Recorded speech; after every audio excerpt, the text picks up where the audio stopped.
Hello, and welcome to 5 Minutes With, a podcast by Geoscientist magazine. My name is Marissa Lowe, and today I'm joined by Dr. Penny Howe from the Geological Survey of Denmark and Greenland. So thank you for joining us, Penny. Can you tell us what you're currently working on? Hi, I am a data scientist. I work in the Geological Survey of Denmark and Greenland for the Department of Glaciology and Climate, and I'm currently working on developing processing workflows for near real-time weather observation data sets. This is from a network of weather stations that we run across the Greenland ice sheet. It's not just like your typical weather observations like wind speed and air pressure and temperature, but it's also glaciological properties of the ice as well, so albedo, and also the heat transfers between the ice and the atmosphere. We have over 30 weather stations across the ice sheet, and these range from those on the periphery of the ice sheets all the way to the interior of the ice sheet. Our weather station monitoring network is under two programs. One is called PROMICE, which stands for the Program for Monitoring of the Greenland Ice Sheet, and the other is called the Greenland Climate Network. Our workflow and our data products are primarily used by individuals in the glaciology community, so researchers who want to use our data sets and compare it to their observations. It's working towards the bigger goal that our weather station observations, they are currently primarily used by scientists and the research community, but what we want is for our observations to go further and to be used in national and international weather forecasting models. Tell us more about how you got involved with the Geological Survey of Denmark and Greenland.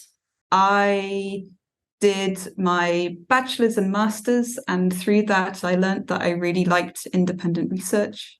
From there, I went to do a PhD, and within my PhD, I started to really enjoy programming. I predominantly program in a very open source language called Python, and through that, I developed a lot of skills in developing workflows and software for handling research data sets, primarily to do with the cryospheric sciences, so looking at glacier data sets from in situ observations or from remote sensing data sets. So this is imagery from satellites. So what's a typical day for you at the moment? It can really range from a lot of different things. It can be like today, I've had just meeting after meeting of coordinating and discussing where our processing and our data products will go next. But then it can also be a lot of programming and improving how we are processing our weather station data. But then on the other side, it can be field work as well. This involves going and visiting our weather station network over the ice sheet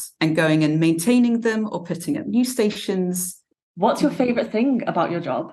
I think the favorite thing about my day is the diversity and the range of the tasks that you do. One day I can be programming, and the next day I can be on the ice sheet or be on a helicopter in the fjord. It can be a whole range of things that comes under this title of data scientist. One of the things that I really like about what I'm doing at the moment is that it challenges me, and I am constantly learning. After I had done my studies, you always have this kind of preconceived idea that you've done all of your learning there and you go and apply it. But in this case, I think my studies just helped me build the tools so that I could learn more in my job. Coming from someone who has quite a short attention span, it's perfect because there is so many different aspects and so many different avenues that you can explore to continue developing and challenging yourself. What advice would you give to someone hoping to work in your field? I think the best advice I can give to someone is to be kind to yourself, first and foremost. Obviously, doing a PhD or doing like a research position is not the only avenue that you can go down to enter into data science, but that's the route that I went down. And I think during my PhD, I really struggled. That was partly because of things beyond my control, but there were also things within that I could control, like preserving and safeguarding myself and my mental health. Don't make your choice to be in this field all-consuming. There needs to be balance.